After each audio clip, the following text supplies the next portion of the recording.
Okay, did you watch The Monkey? Yeah. No, I have not. Okay. I need you to do that because there's obviously, for this one, a logical explanation. Yeah. And then there's, like, the mystical, and if it's mystical, we'll get into it. We'll get into it, and I'll give you my thoughts on it. Story 3, The Bull's Head. In 1996, when my family lived on a farm here in Brazil, my father found a piece of wood that had the features and shape of a bull's head. There were a lot of imperfections, obviously, since it wasn't carved by someone. No eye holes, asymmetrical horns, and an exaggerated, thin chin. Overall, though, it really resembled the animal. My mother was scared when my dad came in with it, because she hated the thing. My dad hung it in the yard. My parents weren't happy with each other, so there was a lot of fighting going on at that time, like constant challenges and teasing with little things, stuff like that. Like my father taught to me and my 2 brothers, a man doesn't cry, so we would simply hide together when shit hit the fan, and we would cry together, like men. We were 3 weak boys with social issues. Also, we didn't have any friends since we lived in a very rural area, far away from anything. And the fact that we would rather die than play soccer, which is a big deal for a Brazilian, didn't help us get any affection from my father. We were always a disappointment to him. He made sure we knew that, and he still does. I don't know why my father liked that wooden head so much, but he would stare at it constantly, sometimes until late at night while he would smoke a cigarette in the dark. He would mumble things and laugh like a drunk. I was 6 years old, and I'd never had much intimacy with him, so I didn't realize how extremely unhappy he was with his life. Years later, I think my dad, who majored in engineering and is a very creative and intelligent person, thought his life was over. You know, since the not-so-loving wife and the 3 shitty boys kind of turned life into a prison. The head was just something to look at, like people do to a horizon. Overall, though, he looked crazy to me, and I started to get afraid of him and the bull's wooden head. I remember imagining all this supernatural stuff happening with my father, like he was using the thing as a mask to kill us. For a while, therefore, I couldn't sleep. I could hear the string attached to the bull's head swing to the winds of the night, followed by the sound of inhalation made by my father's lungs with smoke.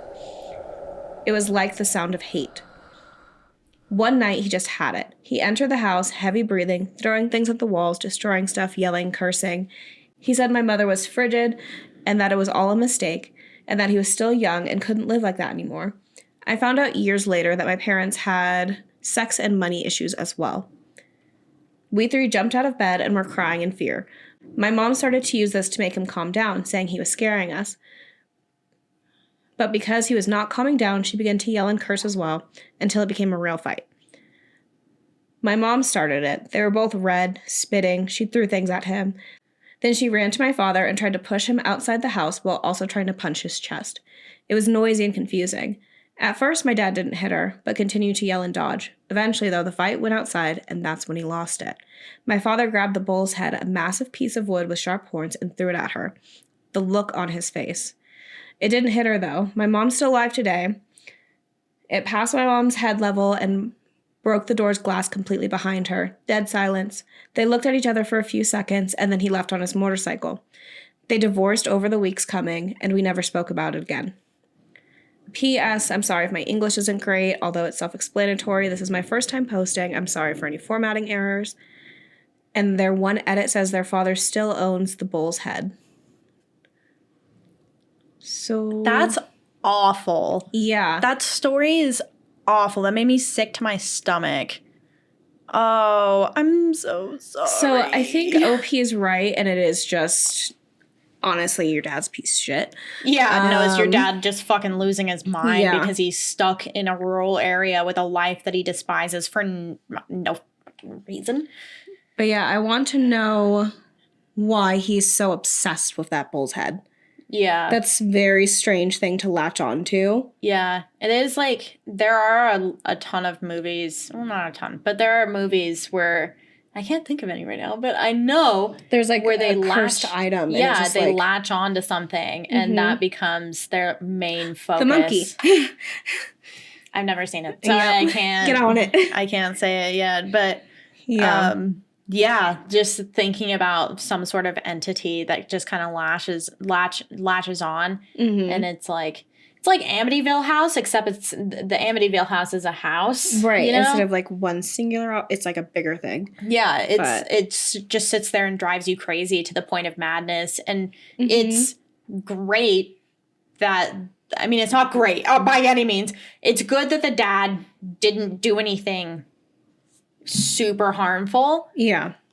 That would have taken it to horror movie level.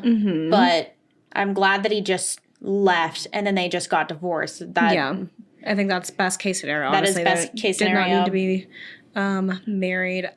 And it's also interesting if that's kind of what their relationship is. And if we do like walk down into the realm of the paranormal, that would really be feeding off of that energy. Yeah.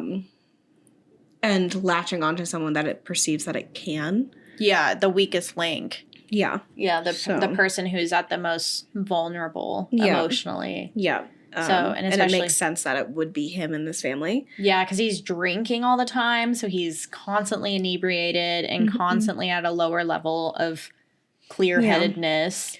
One of my friends was telling me that the people that are most preyed on are the dying and alcoholics. That would make sense because they're both kind of desperate. Yeah, dying, your life force is leaving you. You're just a husk at that point. And it's like, let me get in there. Yeah, they're just kind of waiting. They're like, it's like a hermit crab. Literally, yeah, waiting for that show. I see you over there. Yeah, and then drunk people because they have especially if you're like always out of it. Yeah. Something can come up to you and be like, hey, let me get inside of you. Whether it's paranormal or not. Yes. That was a bad joke. Sorry. Cut it out. Anyway, there's that story. That's so creepy. I hate that. I hated every minute of that. Yep. That made me really sad. Not gonna lie. That made me so sad. I think it's with a Z.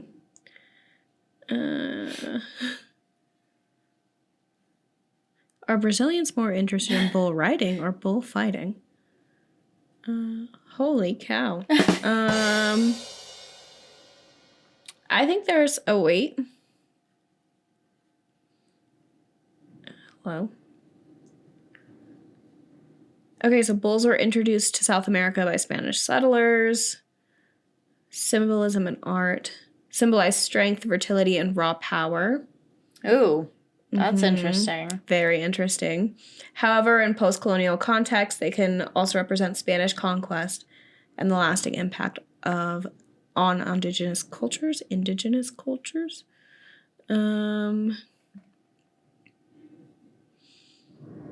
So yeah, I think it's like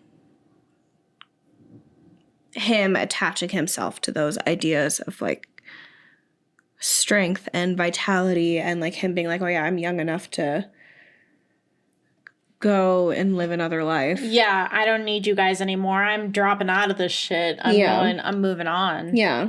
I'm powerful. I'm powerful. I'm the man. Yeah. I'm making the decisions. I'm him powered. I can't imagine laying in bed hearing the bull's head like string. Oh, that's like so visual. Oh, that'd be so spooky. When I was a kid, my mom and my sister lived in this little apartment, and there was me and my sister were on bunk beds, and there was a window like at the foot of the bunk bed, and this tree would like scratch against it. Mm-hmm. And I had seen The Ring. Okay. Where the girl climbs out of the TV. And I had also seen and read at the time in school the BFG, Big Friendly Giant. Okay. So there's obviously the evil giants, Bone Crusher and all of those creepy names. So I would have very frequent nightmares of giants trying to break into the house. Oh my God. And Samara from The Ring crawling out of my TV God. and trying to run wherever I could run to. So I would go to the store sometimes and they would start crawling out of the security TVs. Yeah. Or I, for some reason, in one of them went to Radio Disney. Oh, all right, yeah. Crawling out of the TVs. And like the giants are like going through and like ripping walls apart and stuff. Wild. So, and then I would wake up in the middle of the night and I would hear scratching on the window. Yeah, you're like, they're here. So that's what I associated every time I heard the scratching on the window, which was all the time. Yeah. So That's so spooky. yeah. Yeah. Lore from my mom. I wonder, my mom, we lived in New Mexico for a while. My mom planted these like big pokey cactuses outside of our windows so no one would break in. And my brothers were closer to his window. I think my room was like by a patio, so I didn't have one. So I wonder if he heard the scratching too, because I'm pretty sure it scratched. Ooh. I wonder if that affected his dreams. I should ask him. Hey, Brandon. That would be really freaky. What do you dream about, especially brother? if it was like scratching, like fingernail scratching. Yeah. Yeah. The trees on the glass were like the like nails on a chalkboard kind of sound. Ooh, I hate that. Yeah. I would hate that. Like, I would rather have the nail. I would rather have the scratchy as opposed to the. Yeah. No, it was awful. It was really awful. Mm. Yeah. When I feel like I've told you this before, but whenever my aunt lived in this really, really old house when I was a kid. Yeah, you told me about that Yeah, house. and the house, like, the floors were all creaky, and you could hear it at all times of the night. You'd hear creaking, and I'm like, I'm gonna die. The grudge is coming for me. The grudge is coming. Yeah. So. I feel that way in some people's grandma's houses. Yeah. I love my grandparents, but when I was a kid, the room that I would always sleep in, I would wake up in the middle of the night and I would hear like a clock ticking and it sounded so loud. Yeah. I know that sound. Would always think the story that we read yesterday when they were talking about not reaching the ceiling, that made me think of, I don't know why I didn't bring it up yesterday, but I would like imagine like floating up. Oh. And it was always really freaky, and it would be really disorienting because it was so dark. Yeah. And so, but we had like they would leave like the closet light on and crack the door, but it was always like when I would wake up, it wouldn't be on. Yeah. And that would freak me out because I'm like, where's the light? Where's the light? And then I'd wake up. Did you watch The Curse? It has, shoot, what is his name? I just lost it. It's Emma Stone and Nathan Fielder. Yes. I love Nathan Fielder, but no, I did not watch it. Okay, I will say like pretty much everything until the last episode, I was like, that's what I heard. What is this even about? I heard that it was super like not interesting, and it sucks because I love Nathan Fielder. Like Quint and I watch Nathan For You all the time. Yeah, I really enjoy Nathan For You. Thanks for putting me on it. Nathan For You, and what was the other one that he did that's on Max? It starts with an E, I think. Got movies and shows. Nathan For You. The Rehearsal. Yep. Okay. That one. It's on Max. That one's really funny. Gotcha. It's not as funny as Nathan For You. It's a little bit, there's like some serious moments in it. Yeah. But I thought it was so funny. He's just funny. He's a funny guy. Cute. Okay. I'm going to watch that. He's like Tim Robinson, but in a different font. Hold up. Yeah. Yeah. Yeah. Mm-hmm. Mm-hmm. Why can't I remember either of their names? I don't know. Dear I God, love Jasmine. them. If you enjoyed that little story, be sure to watch the full episode here. And make sure you like, subscribe, and all that jazzy. Jazzy? I see what you did there. Wait, what was that?